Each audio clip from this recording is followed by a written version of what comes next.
militar ocorre em 1964, em um cenário de crise econômica e política. A partir desse instante, passam a ser decretados atos institucionais que centralizam cada vez mais o poder nas mãos dos militares.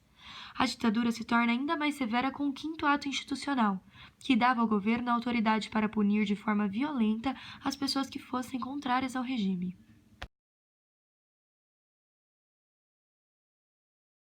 Diversas famílias ficaram marcadas pela brutalidade desse período, e relatos dos sobreviventes se perpetuam como uma forma de não nos deixar cair no esquecimento da crueldade que o homem é capaz de atingir por poder. As famílias Telles, Herzog e Padilha são alguns desses exemplos. Eu sabia que ele ia ser chamado, porque estava acontecendo com os jornalistas isso. Então ele também iria ser chamado. Ele fez um acordo de se apresentar no outro dia. E no outro dia ele foi para casa, dormiu e se apresentou no outro dia. Né? Se apresentou.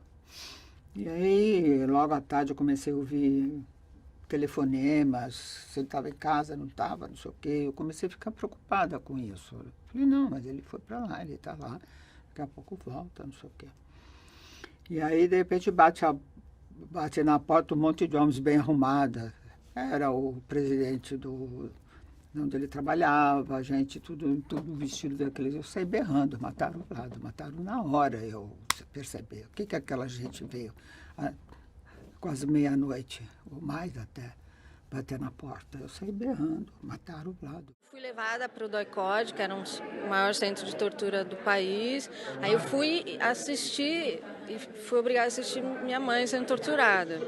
E fiquei lá alguns dias, e aí eu ouvi os gritos, eles me levavam, a mim e meu irmão, pelo corredor, vi meus pais na cela, eles estavam todos marcados, arroxeados, meio esverdeados, não conseguiram reagir. A primeira vez que a gente tentou falar com eles não conseguiam falar direito, não conseguiram explicar o que estava acontecendo, e eu fiquei lá alguns dias e não entendendo nada.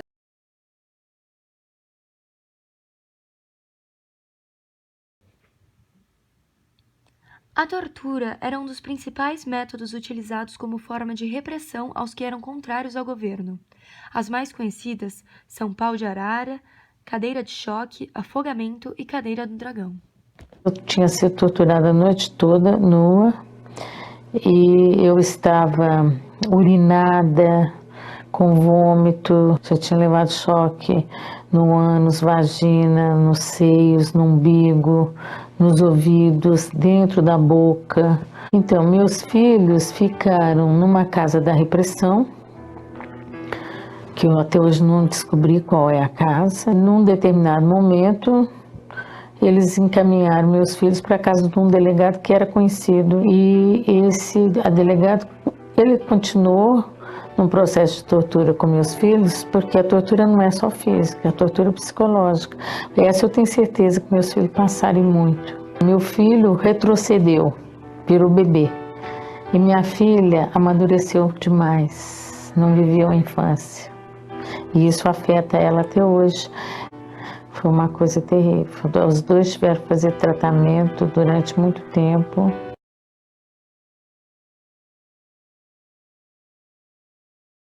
Com a crise do regime militar, a Lei de Anistia tomou forma em 1979 e se consolidou como um conjunto de medidas que anistiava todos os envolvidos na ditadura, fossem eles opositores do governo ou os próprios militares. Se faz necessário analisar essas medidas de uma forma crítica, pois ao mesmo tempo que possibilitou a volta de exilados políticos e a liberdade de presos, também concedeu perdão judicial aos torturadores e assassinos daquele período. Essa lei impôs não só para aqueles que sofreram com a ditadura, mas também para as gerações futuras um esquecimento forçado de memórias que jamais deveriam ser esquecidas, além de criar uma perspectiva ilusória do que realmente foi esse período.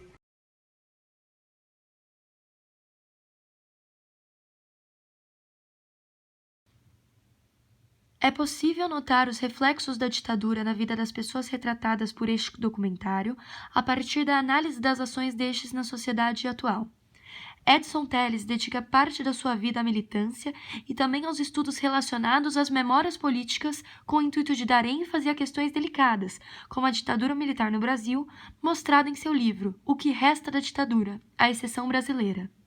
Janaína Telles, sua irmã, também militante, desenvolve pesquisas com o objetivo de estudar os instrumentos de repressão em diversas partes do mundo, além de aprofundar seus estudos na vida de desaparecidos e mortos políticos. Ivo Herzog construiu, a partir da experiência da morte de seu pai, projetos que consistem em perpetuar valores como a democracia, direitos humanos e a liberdade de expressão. O Instituto Vladimir Herzog, ONG fundada em homenagem ao seu pai, transmite tais valores por meio de atividades culturais e educacionais.